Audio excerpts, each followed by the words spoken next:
Muita gente me pede para eu falar sobre mestrado e doutorado em Portugal. Se vale a pena, como é que faz, qual é a tramitação que deve percorrer para conseguir fazer o mestrado ou o doutorado em Portugal.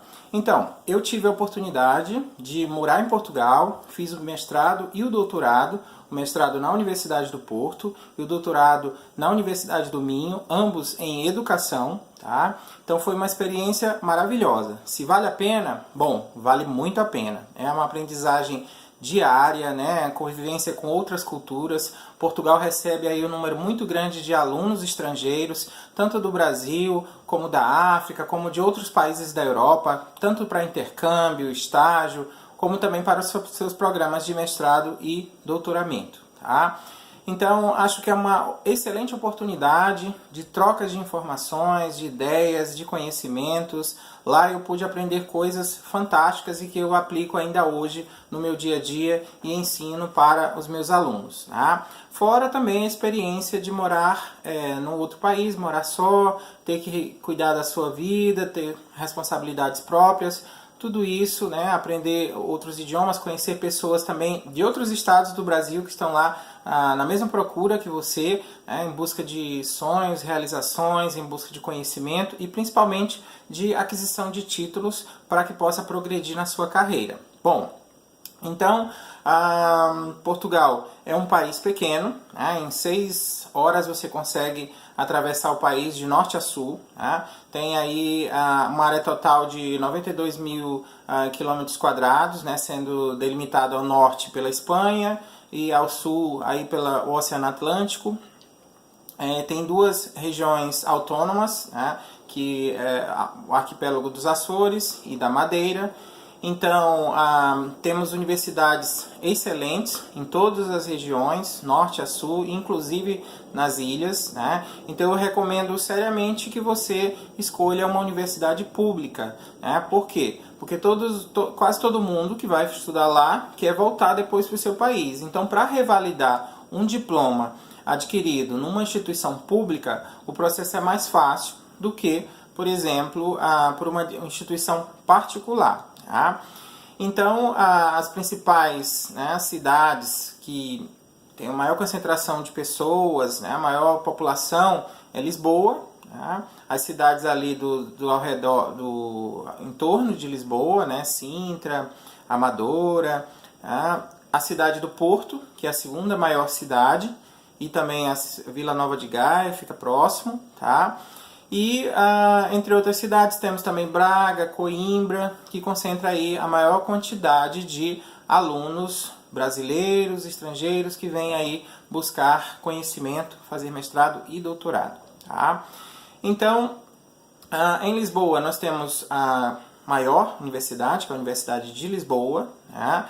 E depois nós temos outras, né, ao longo do país, que é a Universidade de Coimbra, Universidade do Porto, Universidade do Minho, Universidade do Algarve. Essas que são assim mais conhecidas aqui no Brasil e que geralmente vem mais estudantes. Não significa dizer que as outras não prestam, que não são boas, né? São, mas que são menores, né? Tem menor concentração de cursos. Então, como iniciar, por onde começar a escolher o seu mestrado? Então, primeiramente, é interessante que você escolha um curso que tenha correspondência aqui com o Brasil. Por exemplo, eu fiz um curso de Educação e Multimídia. Por que eu escolhi esse curso? Porque a minha graduação inicial é em computação e eu gosto muito também da educação. Tenho também uma formação em pedagogia. Então eu gosto muito dessa área de tecnologias na educação. E esse curso é compatível com o Brasil, por quê? Porque os mestrados em educação, a maioria deles tem uma linha de tecnologias na educação. Então não havia problemas algum para conseguir a revalidação desse diploma. Então o primeiro passo é escolher um curso correspondente que tem aqui no Brasil. Porque às vezes eles têm alguns cursos que são muito específicos e que às vezes não tem muita correspondência aqui com o Brasil. E aí é preciso tomar cuidado para não investir numa área que depois você não vai ter como revalidar. Tá? Outra coisa, certifique-se de outras pessoas que tenham conseguido revalidar o seu diploma. Isso também é uma dica muito boa, porque se alguém já foi lá, já fez, já conseguiu revalidar aqui no Brasil, então vai ser muito mais fácil você percorrer o mesmo caminho. Mas também não significa dizer que uma pessoa que tenha conseguido revalidar um diploma de uma universidade portuguesa aqui no Brasil, que você também vai conseguir. Por quê? Porque tem alguns fatores que dependem de você. Como, por exemplo, fazer um bom trabalho, terminar com uma boa média. Em Portugal, a sua nota da defesa e a sua média final, ela vem expressa no diploma. Então, se você tem uma nota muito baixa, isso pega muito mal e dificulta o processo de revalidação.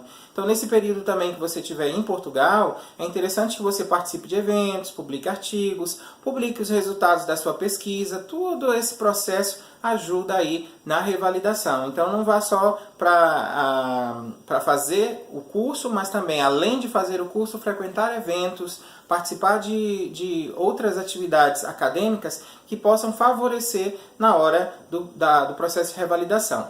Então, o ano letivo em Portugal começa em setembro. Então, é interessante que você comece a procurar lá por volta de maio, junho, né, as candidaturas. Então, se você entrar agora no site das universidades, Universidade do Porto, Universidade do Minho, do Algarve, você já vai ver o processo seletivo do ano anterior. Então, você já tem como ter uma noção do que eles pedem. Tá? Então, geralmente, eles vão pedir que você preencha um formulário online, anexe aí os seus documentos, ou em outros casos, além do formulário online, você tem que submeter via correio uma cópia do seu currículo comprovado. Né? Então, o processo seletivo ele é relativamente simples. Eles vão fazer uma conferência de documentos, verificar se você atende aos requisitos e vão criar uma lista de aprovados. Né?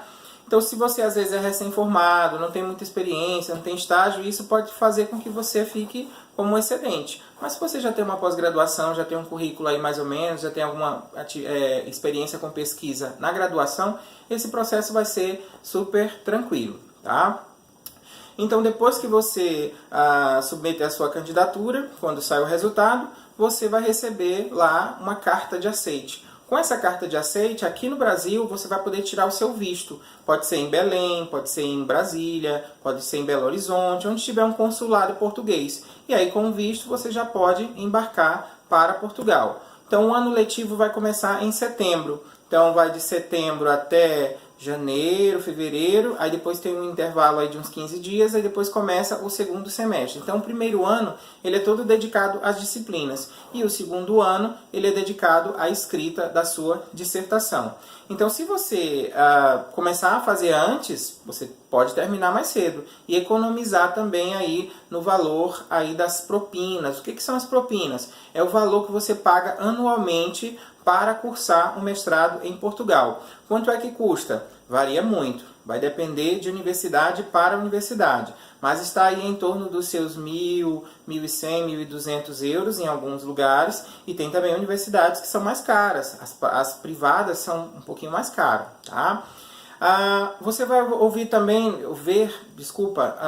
o termo mestrado integrado. Não é essa a opção que você vai ver. O que seria o mestrado integrado? Desde 2006, Portugal entrou num tratado chamado Tratado de Bolonha. E a partir daí, todos os alunos fazem a graduação e aí eles fazem uma complementação e já saem com esse título de mestre integrado na área que eles escolheram. Né? Então já saem mestres da graduação. Nós que não participamos desse processo, que já somos graduados e vamos para lá, vamos fazer o segundo ciclo, né? Que é o mestrado. Então, em decorrência dos mestrados integrados, o número de cursos de mestrado tem diminuído, né, em Portugal. E aí eles têm aberto aí algumas modalidades, como é a possibilidade do mestrado Blended Learning. Como é que funciona isso?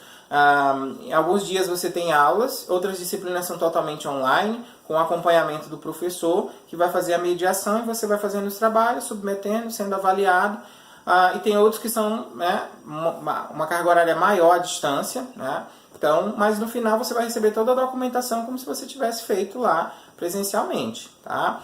Então tem que tomar cuidado também com isso, porque se lá estiver dizendo que ele é todo à distância, pode ser que você tenha alguma dificuldade aqui de revalidação no Brasil por não ter ainda cursos assim funcionando nesse regime, tá? Bom, aí o doutoramento é diferente, tem um outro processo. Por quê? Porque o doutoramento você geralmente não abre um seletivo específico. Eles abrem seletivos específicos quando eles querem distribuir bolsas. Mas na maioria dos programas você entra em contato com o professor da universidade, submete o seu projeto, ele vai avaliar, dá algumas dicas de modificações, sugestões de melhorias, e em seguida ele vai submeter o teu trabalho para a comissão científica da universidade que você está concorrendo. E aí esse processo vai ser analisado em reunião, numa plenária, e se for aprovado, eles já te dão a carta de aceite. Com essa carta de aceite, você pode fazer a matrícula e tirar o seu visto aqui para ir para Portugal. Então, o processo de doutorado, às vezes, ele acontece em fluxo contínuo. A qualquer época do ano, você pode dar entrada e concorrer. E aí, pode ser que tenham cadeiras ou não. O importante é que você, ao longo do doutoramento, também produza bastante, escreva muitos artigos, participe dos projetos, participe de cursos, né? Tenha aí a oportunidade de enriquecer seu currículo nesse processo. Então, ao final do mestrado e do doutorado, é importante que você reúna toda a documentação necessária para a revalidação. Então, essa revalidação ela vai acontecer numa universidade federal ou estadual. Tá? Então, sobre esse tema, eu vou gravar um vídeo específico sobre revalidação de diplomas. Mas já ficam sabendo que para ingressar no mestrado e no doutorado em Portugal não é nada assim tão complexo, tão complicado. Mas não significa dizer que o curso é fácil. Não, muito pelo contrário. Você tem uma carga de trabalho grande, de estudo grande, e é muito semelhante aqui no Brasil. Eu te digo porque hoje eu sou professor em 2 programas de pós-graduação, então as exigências de trabalhos, de relatórios é a mesma coisa. E também para fazer a dissertação, o mesmo trabalho. Tá? Então o ingresso pode ser mais facilitado, porque é apenas uma análise curricular, mas no decorrer do curso, a mesma complexidade de um curso de mestrado. Então, caso tenha dúvida, pode deixar aqui algum comentário que eu respondo, tá? E eu vou gravar um vídeo específico sobre revalidação. Não perca. Obrigado.